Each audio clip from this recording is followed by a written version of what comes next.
Itulah fil qalb. Inilah yang disebut di Quran. Qad aflahal mu'minun alladzina hum fi salatihim khasyi'un. Khusyuknya. Jadi jangan mulai khusyuk itu dari bab jawarih. Dari bab fisik. Bajunya benerin, bagus. Nah, itu mah biasa. Khusyuk itu dimulai dari qalbu.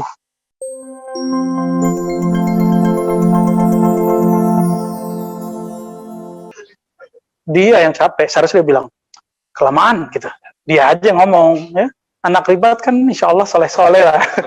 Pegel-pegel dilawan. Nah, jadi kelihatan tuh nanti ketika baca wirid, walaupun males lawan. Nah, ini level 2.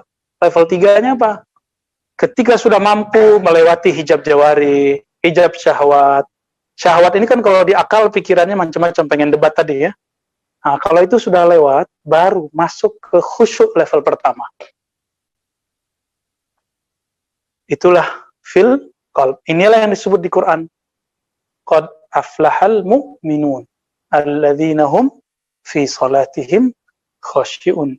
Khusyuknya. Jadi jangan mulai khusyuk itu dari bab jawarih. Dari bab fisik. Bajunya benerin, bagus. Nah, itu mah biasa. Khusyuk itu dimulai dari qalbu. Tapi prosesnya tetap dari luar. Ini barengan semua ini, ya. Kemudian nafs mencoba ngelawan, maka antum coba rasakan.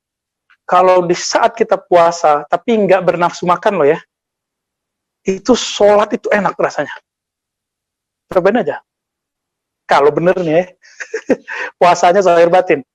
Ini ciri kalau bener nih puasa, pas berangkat kerja atau ke kampus, terus ngeliat yang cakep-cakep, cewek cakep, cowok cakep, matanya pengen jelalatnya, atau hatinya bilang, hei kamu lagi puasa loh. Akhirnya mata kita kemudian kita arahin ke yang lain, oh berarti antum bener puasa.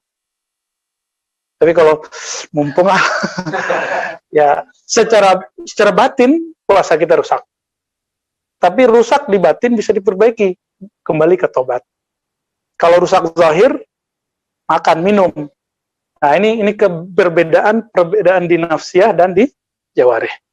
Ya, jadi udah batal nih di dalam, kita makan aja deh, nggak begitu. Enak amat ya. Terus ya.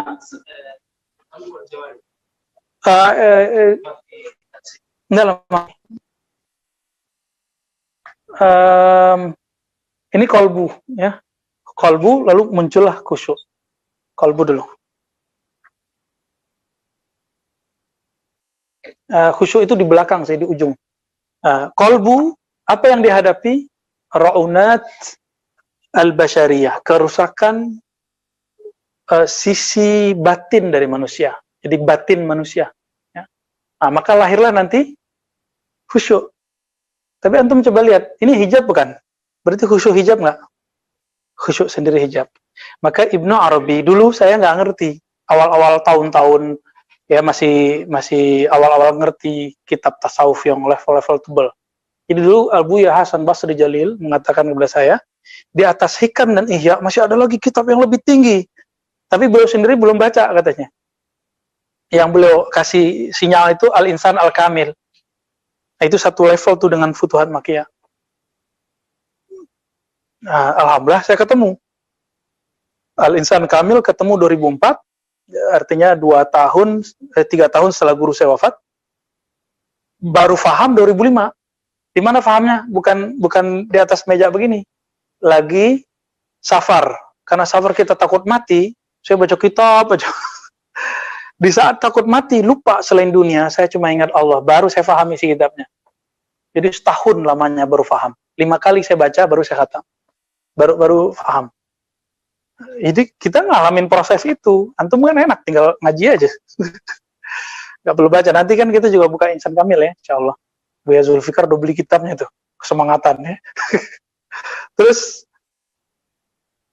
ada namanya tarkul khusyuk, kata Ibn Arabi. Meninggalkan makom khusyuk. Nah, inilah yang keempat. Jadi sir, hijab sir. Wah, nggak muat ya. Hijab sir. Nah, sir apa? Di situ Allah menyimpan khazanah ilmunya, rahasia-rahasianya. Yang disebut innallaha alimum bidzati sudur, itu sir. Innallaha alimun bidzatis sudur. Itu sir. Sirnya manusia. Nah, di sinilah Allah nyimpen tuh. Kalau bisa orang lewatin ini, inilah yang disebut dia bisa mengakses alam Jabarut. Nah, ilmu-ilmu di kitab ini loh Jabarut semua ini. Ditandain. Jadi kalau ada seorang ulama mampu menulis ilmu sir atau ilmu kolbu, berarti dia sudah bolak-balik rohaninya, fisiknya di sini. Tapi rohaninya bisa memetik buah-buah di Jabarut. Nah, ini bahasa majazi ya. Kalau dia sudah memetik dan dia menelannya secara majazi, ketika dia berkalam, kalamnya tembus ke kalbu antum. Kalau dia di makom sir, maka masuk ke sir antum. Jadilah dia ma'rifat. Allahumma ja'alna minhum. Amin. Ya, semoga kita bagian dari mereka. Nah, di sir ini, apa yang dihadapi? Kalau tadi, apa yang dihadapi di kalbu? Kekacauan batin. Nah, kalau di sir itu, kalau bahasa Arabnya kadurot, kekacauan, tobi'i, kekacauan sifat. Contohnya pemarah, suuzon. Yang kita sudah bagi dulu, ada sifat binatang ternak, ada sifat binatang buas, ada sifat syaitan. Binatang ternak, tamak, ya, buang-buang waktu, pemalas. Nah, itu di situ dia bisa ngelawan tuh sir ini. Maka guru yang bisa ngobatin murid pemalas yang sudah sampai di sir. Jadi kalau antum punya guru nih, udah ngaji sama dia, kok masih malas saja, berarti antum belum dibagiin sirnya, atau si gurunya tidak ahli sir. Nah, inilah yang disebut oleh Nabi. Man ahlullah, man awliyaullah, man khairun nas. Kan begitu riwayatnya ada 3. Siapakah ahlullah? Siapakah awliya Allah? Siapakah sebaik-baik manusia? Nabi jawab, yang jika engkau pandang dia, membuat engkau teringat kepada Allah, itu yang dia punya sir itu. Maka karakter kita ketemu dia aja berubah. Nah, Nabi kan ini, ahli ini. Itulah sebabnya kenapa sahabat Nabi ketemu Rasulullah langsung menjadi sahabi. Langsung dapat doa, radhiyallahu anhum. Itu rahasianya. Nah, ini yang membuat kita beda dengan orang-orang Syiah. Syiah ini kan pengen bener juga, maka mereka buat teori irfan. Cuma sayang satu aja masalah Syiah itu. Mereka mencaci sahabat Nabi, udah itu aja masalahnya. Ya, seandainya para Syiah ini tidak menghujat sahabat Nabi, cuma mengatakan Ali lebih mulia, nggak masalah sebenarnya. Tapi karena mereka sudah kelewat mengatakan itu, ya salam. Jadi adakah wali Allah yang Syiah? Ada, jika mereka tidak mencaci sahabat. Karena sahabat Nabi itu keluarga Nabi semua. Siapa yang mencaci mereka, mencaci Nabi. Gitu. Ya. Kenapa? Sebabnya Sufi tidak akan pernah jadi Syiah. Syiah tidak akan pernah jadi Sufi. Sampai dia membuang Rafidah, Rafat dalam dirinya. Nah, hati-hati antum. Maka kita, walaupun kita tidak sepakat dengan gaya Muawiyah, dalam akidah Ahlussunnah disebut akhta'a. Tapi khoto'nya sahabat kan diampuni. Kenapa? Mereka kan mahfuz. Ya, Ali pun sudah memaafkan, masa kita nggak maafin? Ya kan? Jadi, ini perbedaan kita dengan teman-teman kita Syiah. Jadi saya tidak membenci Syiah, saya kasihan aja kok mereka sampai hari ini masih begitu. Apa untungnya menghujat Aisyah? Masa Nabi tidur bersama perempuan terlanat? Masuk akal nggak tuh?